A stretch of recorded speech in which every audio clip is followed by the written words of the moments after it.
માનવતા ધર્મના, ઇસ્લામ ધર્મના, હજરત મોહમ્મદ સલ્લલ્લાહુ અલૈહિ વસલ્લમના બારામાં ખરાબ શબ્દો વાપર્યા છે। ઔરંગાબાદના ગોદાવરી ધામ ખાતે સમાજ વિશે ટિપ્પણીનો મામલો।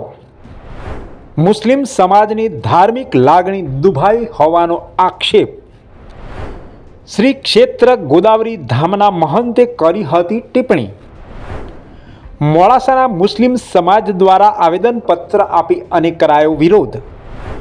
મોહમ્મદ પૈગંબર વિશે કથિત ટિપ્પણીથી નારાજ છે સમાજ। અરવલ્લી જિલ્લામાં ઘેરા પ્રત્યાઘાત પડ્યા છે। અરવલ્લી જિલ્લા કલેક્ટરને અપાયું છે આવેદનપત્ર। મુસ્લિમ સમાજ દ્વારા આ આવેદનપત્ર આપવામાં આવ્યું છે, જેમાં ઔરંગાબાદના એક મહારાજે ઇસ્લામ ધર્મના સંસ્થાપક એવા હઝરત મોહમ્મદ પૈગંબર સાહેબના વિશે કથિત ટિપ્પણી કરતા મુસ્લિમ સમાજની ધાર્મિક લાગણી દુભાઈ હતી।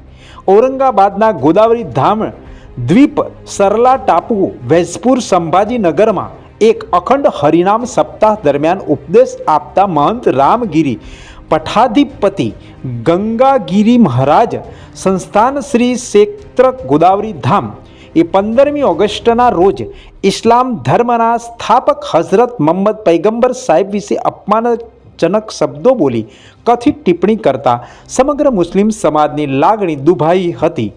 કથિત ટિપ્પણીને લઈને દેશમાં કોમી અને ભાઈચારામાં ખતરો પેદા થયો છે।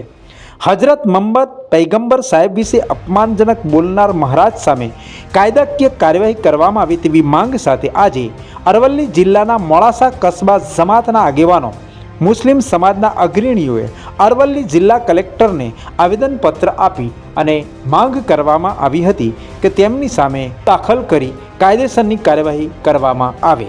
આજ રોજ તારીખ 21/8/2024 અરવલ્લી જિલ્લા કલેક્ટર સાહેબને અમે કસ્બા જમાત વતી મુસ્લિમ સમાજ વતી એક આવેદનપત્ર રજૂ કરવામાં આવ્યું છે। જે આવેદનપત્રની માહિતી એવી છે કે મહારાષ્ટ્રના એક ચીલાચાલુ મહારાજે આપણા માનવતા ધર્મના, ઇસ્લામ ધર્મના, હજરત મોહમ્મદ સલ્લલ્લાહુ અલૈહિ વસલ્લમના બારામાં ખરાબ શબ્દો વાપર્યા છે। એ શબ્દો કદાચ બી કોઈ બી ધર્મગુરુ વિશે બોલો તો લાગણી દુભાય છે। તે માટે મોડાસા મુસ્લિમ સમાજની ખૂબ જ દુઃખ વ્યક્ત કર્યું છે, લાગણી દુભાઈ છે। આવા ચીલાચાલુ મહારાજને ભારતીય ફોજદારી મુજબ સખતમાં સખત કાર્યવાહી થવી જોઈએ તેવી અમારી માગણી છે। મીડિયા થ્રુ, આપના ચેનલના માધ્યમ થ્રુ અમે સરકારશ્રીને અમારી વાત પહોંચાડીએ છીએ કે આવા ચીલાચાલુ મહારાજને તાત્કાલિક ધરપકડ કરે અને તાત્કાલિક જે કાયદામાં કલમો આવતી હોય તે લગાવી ફોજદારી કેસ કરી તેમને ન્યાયિક હિરાસતમાં લે તેવી અમારી રજૂઆત છે।